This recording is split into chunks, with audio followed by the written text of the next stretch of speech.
सावित्रीबाई फुले पुणे विद्यापीठाच्या नावाने बनावट पदव्या तयार करून त्या पैशांच्या बदल्यात विकल्या जात असल्याचा गंभीर प्रकार उघडकीस आला। या प्रकरणात विद्यापीठातील काही अधिकारी आणि कर्मचाऱ्यांच्या सहभागाचाही आरोप करण्यात आला। त्यामुळे विद्यापीठाच्या विश्वासार्हतेवर मोठे प्रश्नचिन्ह निर्माण झाले। एक वर्षापूर्वीची गोष्ट आहे। मी माझ्या मुलाच्या ॲडमिशनसाठी फिरत होतो, तर मित्रांनी मला सांगितलं की पुणे विद्यापीठात जा बुवा, आपल्या इथं एक कर्मचारी कामाला आहे, तिथं ते तुला मदत करतील।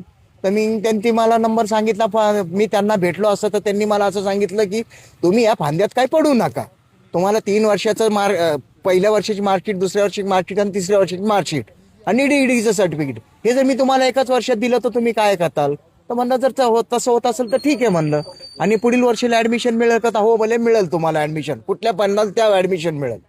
तर मग आमचं 3 लाखामध्ये ठरलं बुवा। म्हणलं माझी का परिस्थिती एवढी नाही आहे, म्हणलं मी एवढे पैसे देऊ शकत नाही। तर हा नाही करता करता 1.5 लाखामध्ये आमचा व्यवहार ठरला होता। 1.5 लाख द्यायचे होते, तर त्यांनी मला अर्धे पेमेंट आत्ता द्यायचं। तर मी काही दिवसापूर्वी त्यांना 50,000 दिले। म्हणलं एक मला थोड्या दिवसाची मोहलत द्या, मी तुम्हाला बाकीचे 20,000 20-25,000 रुपये अजून आणून देतो। मग 20,000 मी तुम्हाला 10 दिवसांनी परत दिले आणून। मग त्यांनी मला पहिल्या वर्षाची मार्कशीट, दुसऱ्या वर्षाची मार्कशीट असं दिलं।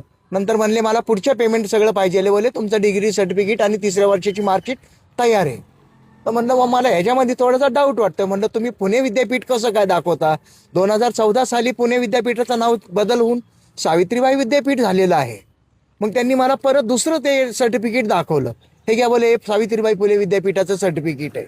म्हणलं असं सर्टिफिकेट येत नाही, म्हणलं सावित्रीबाईचा लोगो वेगळाच आहे, मग तुम्ही हे कसं काय देता? मला जरा याच्यावरनं डाऊट आलं, म्हणून म्हणला मला काय माझं काम करायचं नाहीये, मला माझे पैसे परत देऊन टाका।